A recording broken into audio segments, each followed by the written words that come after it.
नासिर हैदराबाद वासी शख्स बेरोज़गार थियण खां पोइ बच्चन जे पेट गुज़र सफ़र लाइ परेशान आहे। हू कीअं बेरोज़गार थियो ॾिसूं था इरफान बुगियो जी हीअ रिपोर्ट।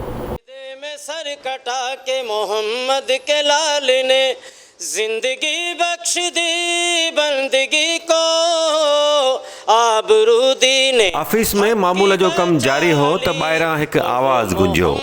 दरवाज़ो खोले ॾिठोसीं त हिकु अणॼातल शख़्स नात पढ़ी रहियो हो। सजदे में गर्दन काटा ली वो मोहम्मद का प्यारा नवासा जिसने सजदे में गर्दन काटा ली। खांउस हाल वाल वठण बाद ख़बर पई त हू हैदराबाद जे इलाइक़े टंडे यूसुफ जो रहवासी आहे।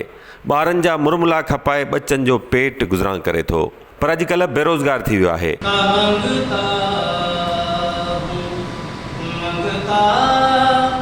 नहीं होने देते उनका मंगता हूँ।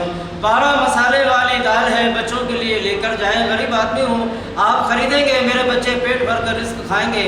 दाल वाला दाल करारी मूंग मसूर की दाल ले जाएं, बच्चों के लिए ले जाएं। मोहम्मद नदीम ॿुधाए थो त हिकु ॿिए पुठियां संदसि वालिद ऐं वालिदा जी वफ़ात बाद बिरादरीअ जो वॾो तादाद साणसि उज़र ख़्वाहियूं करणु आयो ऐं इहो सिलसिलो एतिरो डिघो थी वियो जो पहिरीं माल जा पैसा पूरा कयाईं, पोइ कर्ज़ वरिताईं।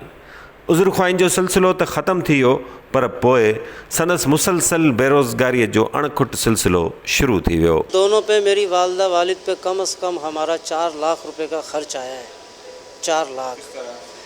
भाई बिरादरी है, कौम है, रिश्तेदार हैं, अड़ोसी पड़ोसी, सबको दावतें देनी पड़ती हैं। ये न्याज होती है 40 दिन की। ये कोई अकेला तो बंदा लगा के नहीं ना खा जाता। हू नात ख़्वान आहे, पर कोरोना सबब महफ़िलें नात न पियूं थी सघनि।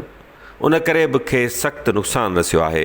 6 ॿार अथसि, से बि सभु नंढा, खेनि पढ़ाए नथो सघे। बच्चे मेरे 6 हैं, 2 बेटी हैं, 4 बेटे हैं।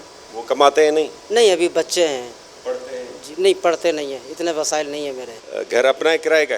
घर मेरा ज़ाती है, अल्हम्दुलिल्लाह, झूठ नहीं बोलूँ। चाहे छा थो? 20,000 रुपये की रकम इस दौर में कोई ज़्यादा बहुत बड़ी नहीं है। बिल्कुल शुरू हो जाएगा, मैं उनको दवाएं दूंगा, अगर कोई मेरी मदद करेगा तो मैं उसको दवाएं दूंगा। ये आपको कैसा मतलब लग रहा है? आप चलें ठीक है, किस नहीं लग रहा। हू असां वटि कीअं पहुतो, खेसि कंहिं मोकिलियो, एड्रेस किथां मिलियसि, न असां पुछियुसि न हुन ॿुधायो।